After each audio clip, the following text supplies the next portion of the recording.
Today, we're jumping into something I think, well, everyone deals with, learning new things, specifically how to get better at it. Right. We're looking at that super popular Coursera course, Learning How to Learn, Powerful Mental Tools to Help You Master Tough Subjects. That's the one. It's got these instructors, Dr. Barbara Oakley and Dr. Terrence Sejnowski. They're like really highly rated. And the numbers are huge. Over 4 million learners have taken this course, so, they must be doing something right. Absolutely.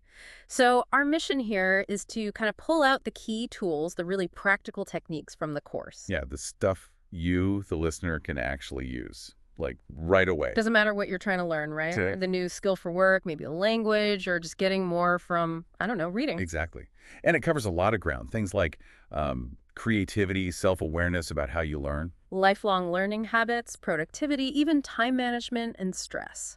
It's broad. It really is. It's about understanding the learning process itself. So the course has 4 modules. Where should we start digging in? Okay, Module 1. This kicks things off with the focused and diffuse modes. This is really foundational stuff. Focused and diffuse. Okay. Sounds a bit brain science-y, but they make it accessible. Yeah, they use a lot of metaphors, analogies, makes it easier to grasp. Basically, 2 very different ways our brain thinks. All right. So what's the main difference? And how does knowing this actually help you learn better? Okay, so think of the focus mode as, well, focus. Intense concentration, you're working on a math problem, reading dense text, your mind is zeroed in, Got it. Laser beam. pretty much. The diffuse mode, though, that's more relaxed, like your mind is wandering, taking a walk, showering, maybe drifting off. The shower thoughts. That's the diffuse mode. Exactly. That's it working in the background, is making connections, seeing the bigger picture, often in ways the focus mode can't because it's too zoomed in. So if you're banging your head against a wall on a problem. Yes, that's your focus mode getting stuck. The advice is switch. Step Okay. away. Do something else entirely. Let the diffuse mode take over for a bit. And the answer might just pop up later. Often, yeah. It's quite amazing when it happens. Your brain's been working on it unconsciously. Huh. That actually makes a ton of sense. The module also mentions procrastination, right? A little preview. It does. It starts framing it not just as, laziness, but often as avoiding discomfort. The feeling of, oh, this is hard, or I might fail. Okay, that resonates. And the tool's often about breaking things down. It's tiny steps. Don't think write the whole essay. Think write the first sentence or work for 10 minutes.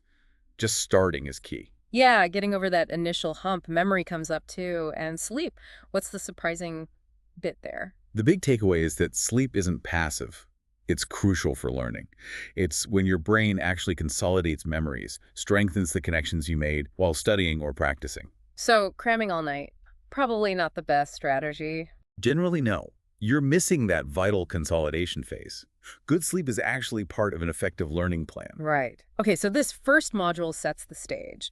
Understanding these modes, getting a hint about procrastination and memory, lots of videos, some reading. Where does Module 2 take us? Module 2 is all about chunking. Chunking. Okay, like breaking information into smaller pieces. Kind of, but it's more than just breaking it down. It's about grouping related bits of information into a cohesive unit, a chunk, that your mind can access really easily.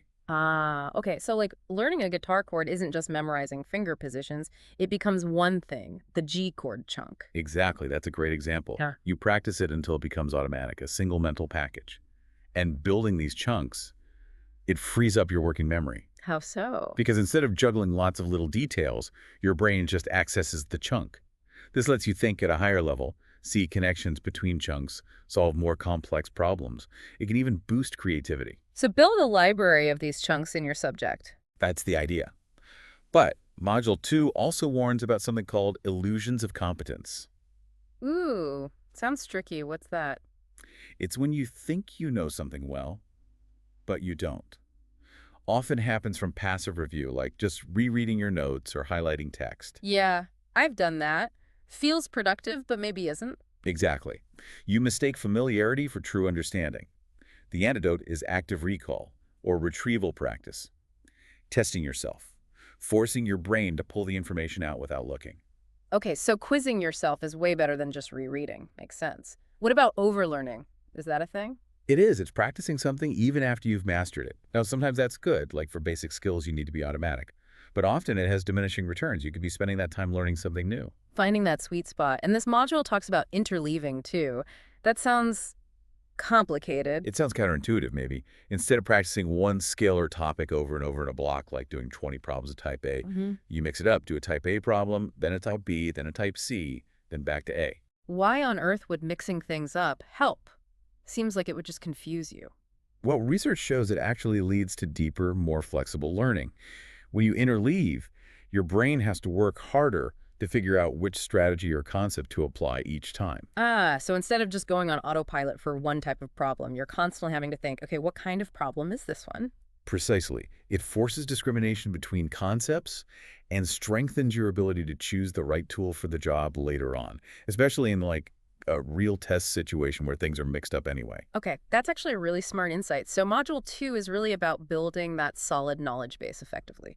Chunking, testing yourself, mixing things up. Exactly. Lots of practical stuff in the videos and readings there. All right, so Module 3 then ties this back to procrastination and dives deeper into memory. How does that connection work? Well, building those solid chunks, Yeah. getting stuff into long-term memory, that takes consistent effort, right? It doesn't happen overnight. Right, you need practice over time. And that's where procrastination really trips you up. If you keep putting off the practice, you don't build the chunks, you don't strengthen the memory traces. So tackling procrastination is essential for making techniques like chunking actually work. Makes sense. So what strategies do they offer for procrastination beyond just breaking tasks down? They talk about understanding the feeling behind it, that avoidance of discomfort. They introduce things like the Pomodoro technique. You heard of that? Yeah, work for like 25 minutes, then take a short break. Exactly. It makes starting seem less daunting. Just focus on the process, doing one 25-minute session, not the overwhelming final product, like the whole project. Process versus product, I like that framing. And they have this fun concept of harnessing your zombies. Zombies. Uh-oh. Huh. No, it just means habits. Building routines. So maybe every morning at 9 a.m., you automatically sit down and work on your challenging task for just 15 minutes. You train your zombie self to just start without thinking too much. Automating the startup. Clever. Huh. Okay, and the memory part. Deeper dive. Yeah, building on Module 1. It emphasizes getting information into long-term memory effectively. A key idea is making things meaningful, connecting new info to what you already know, How do you do that? using analogies, metaphors, creating really vivid mental images. The stranger or funnier the image, sometimes the better it sticks. And they introduce techniques like the memory palace. Ah, yes, the memory palace. Sounds so cool. Does it actually work? For some types of memorization, absolutely. You imagine a familiar place like your house, then you mentally place the items you need to remember in different locations within that palace. So you walk through your house in your mind to recall the list. Basically, yeah. You're using your powerful spatial memory to structure and retrieve information.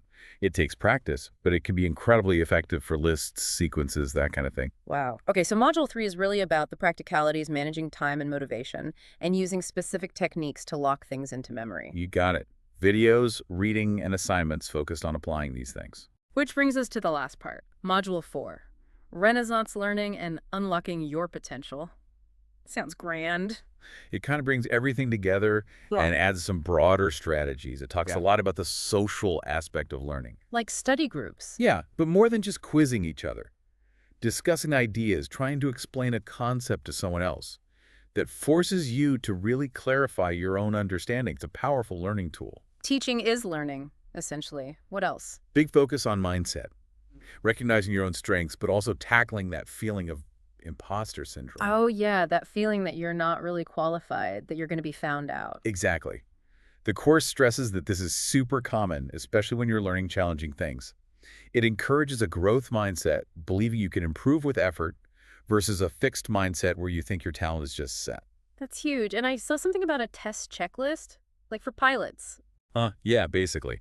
It's about being strategic about tests, preparing systematically, having a plan for managing your time during the test, double-checking your work, reduces errors, lowers anxiety. Smart.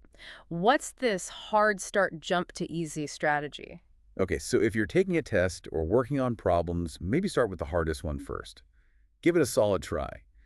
But if you get stuck, Don't just keep banging your head against it. right, jump to easier problems you can solve, build some momentum, get some points on the board, maybe even let your diffuse mode work on that hard problem in the background. Then you can circle back to the tough one later, often with fresh eyes. That's a great practical tip for exams. It seems like this last module is really about integrating all these tools and fostering a positive, proactive approach to learning. Absolutely. It wraps up by emphasizing the joy of learning itself, encouraging lifelong curiosity. It's about using these tools not just to pass a test, but to really unlock your potential throughout your life. So bringing this all home, this deep dive into learning how to learn has really shown there's a science to learning effectively. And there are practical, research-backed tools you can use. Definitely. From those basic focused and diffuse modes to chunking, married techniques, tackling procrastination, it's a whole toolkit. And it's designed for anyone. Right. These aren't just theories. They're things you, listening right now, can actually try. Skills to help you learn better, faster, maybe with less frustration. They can help you get past those hurdles and really tap into your ability to master new things, whatever they might be. So that leaves us with a thought for you to consider. Knowing a bit more now about how your brain actually learns the focused mode, the diffuse mode, chunking, the importance of sleep, and tackling procrastination, what's one thing? Maybe a skill you want to learn or a project you've been putting off that you feel inspired to approach differently now. It's a great question to ponder. And of course, if this has piqued your interest, digging into the full Learning How to Learn course on Coursera will give you much more depth, more examples, and more practice with all these fantastic techniques.